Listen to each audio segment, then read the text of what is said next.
The Boston Tea Party. So, last PowerPoint, we left off with the fact that, we've just finished the Boston Massacre, we had the Townsend Acts, but remember, most of the Townsend Acts were repealed, just the duty on tea remains. Now, initially, after we get the Boston Massacre and the repeal of the Townsend Acts, we're going to have this period known as kind of the Quiet Period. Basically, during this time period, there's no general grievance that unites all of the Americans, but the issues from previous are still simmering, and we're going to see that with some things that happen here. For instance, there's going to be a small incident during this time period on Rhode Island. Basically, supposedly this British revenue schooner was stealing livestock and cutting down farmers' fruit trees. And so when it ran aground, Rhode Islanders got even by boarding the vessel, shooting the captain in the butt, and then proceeding to put him and his crew ashore and burning the ship. Can't make up this stuff. The British government is going to appoint a commission of inquiry with instructions to arrest the culprits of this incident. And actually they wanted to send them back to England to be put on trial. They'd even go as far as to offer a reward for information. However, the commission learns nothing and no one's ever put on trial or anything. I'm going to come back to this in a second. The other thing that's happening during this time is the British were extremely heavy-handed in their attempts to stamp out smuggling. So much so that it basically offended the innocent of the American colonies more than it frightened the guilty. So these two things combined, the trial and the fact that you would be put on trial back in England, which is a big deal because are you going to really get a fair trial, is questionable back in England. Even if it's a jury of your peers, well, if your peers are Englishmen and not Americans, that's a lot different. And so these two things basically are going to lead a lot of American leaders at this time that they lead them to resolve that they have to keep each other informed of British actions. And so they're going to start forming these committees of correspondence, which eventually is going to be a big deal, come to, Lexington and Concord and Paul Revere and everything like that later. These are going to be formed so that just Americans can be informed about British measures that might affect them in different colonies. And then we get the Boston Tea Party. The thing is, during this time period, Americans oftentimes would drink, specifically, smuggled in Dutch tea. Particularly as a result of this, we get the British East India Company nearly goes bankrupt. So Lord North, the Prime Minister of England, is going to try to rescue the British East India Company with an act known as the Tea Act of 1773. So keep in mind, Boston Massacre, 1770, now we have the Tea Act of 1773, so we've had a few years here. Now, the Tea Act of 1773 basically permitted the British East India Company to ship tea from its warehouses in Britain without paying the duty that would have normally been collected there. Now, because they don't have to pay that duty that was normally collected there, this overall makes the tea cheaper. And so the idea is that the British assumed Americans would thus buy that tea because it's cheaper. However, if Americans bought that tea, they would still have to pay the duty, the Townsend duty, on it once it arrived in America. And so even though it was cheaper this way, they still would have to pay the duty. And so this whole act and plan by Lord North really angered the colonists because they felt like it was an attempt, and on some level it was, an attempt to trick them into paying the Townsend Duty Act on this tea. And so men and women in the thousands decided not to touch this stuff.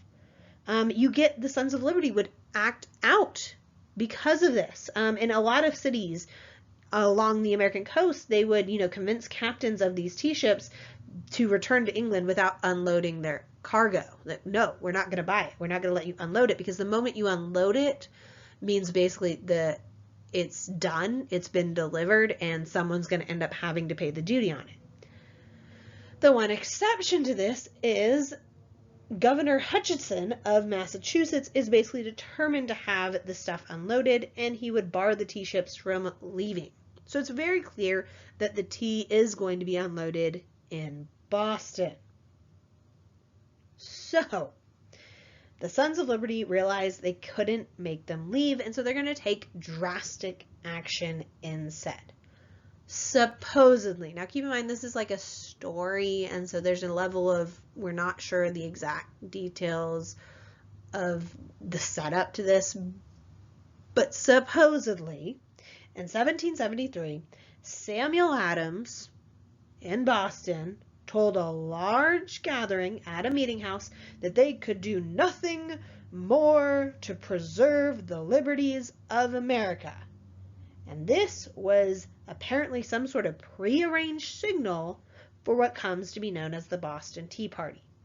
In the Boston Tea Party, Bostonians, who were the Sons of Liberty really, disguised themselves as Indians, would board the ships and destroy about 9,000 pounds sterling, so like monetary pounds, worth of tea belonging to the British East India Company in order to prevent the payment of duty on it. They literally throw the contents of the tea into the harbor. You can imagine what's going to be the British reaction to this. The British reaction will be what comes to be known as the Intolerable Acts, also known as the Coercive Acts. Now, I'm going to go into each of these acts and the problems the American colonies had with a specific act. So the first of the Intolerable Acts was the Boston Port Act. This basically closed the port of Boston to all incoming and outgoing traffic until payment was given for all of the destroyed tea, as well as the lost duties on the tea. Now this is a big deal because when they closed the port of Boston, this is actually punishing the innocent and the guilty. So let's say you weren't involved in the whole Boston Tea Party, yet now you have to suffer all the same because of how the British are punishing Boston overall. And so this could enrage other people who might not have been against the British to be enraged now. The next one was the Administration of Justice Act.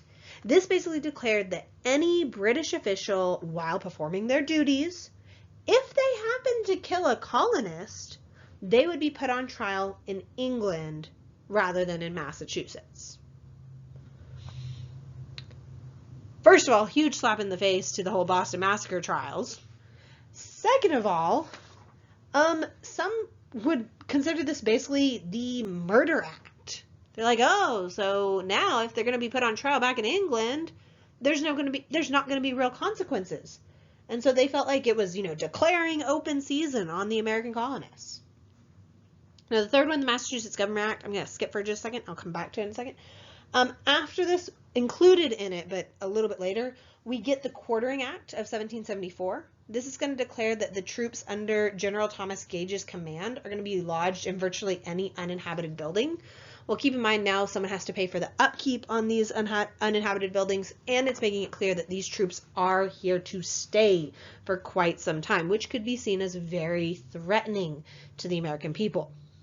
And then you have the Quebec Act. This is going to enlarge Quebec's boundaries south all the way to the Ohio River and stipulate the colony here was to be governed by an appointed governor and council, but no elected assembly.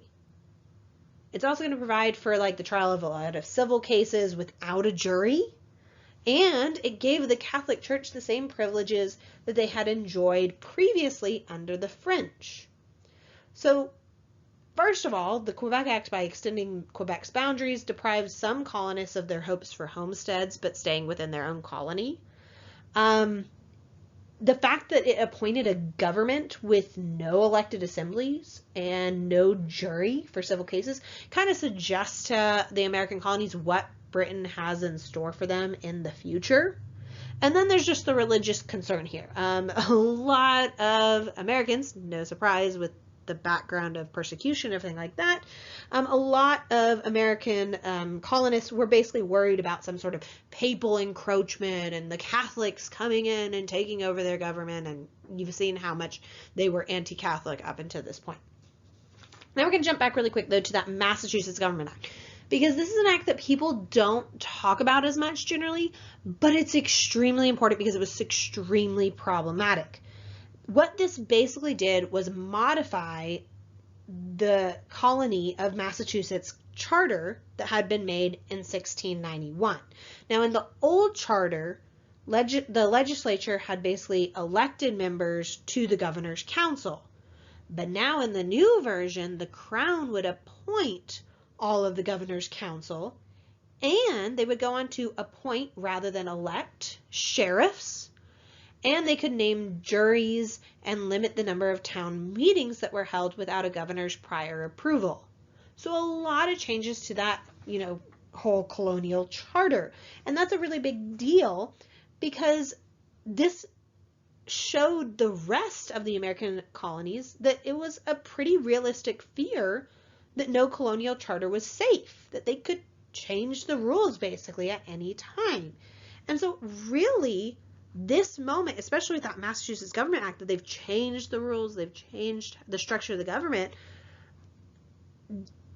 this means that basically the British, by trying to make an example of Boston, the British government has actually taken steps that unites Americans against them like nothing before.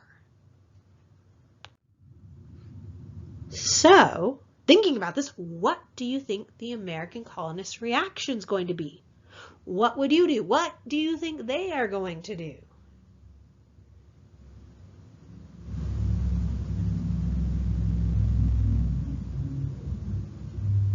Feel free to pause. I'm going to keep going in 2 seconds.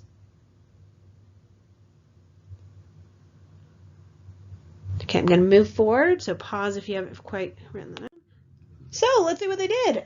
So we're going to see that basically the American people found the Intolerable Acts so threatening, they are going to organize the first Continental Congress to respond. So we've got this Congress now, and that Congress is going to renew the non-importation movement, and they're going to even take measures to enforce it. These measures are going to start widening the gap between the loyalists and the patriots. The loyalists would be those who are loyal to Great Britain no matter what, whereas the patriots now, we're not quite getting to vying for independence, but patriots initially are going to be more wanting to vie for colonial rights. We're going to get more into these in the next PowerPoint.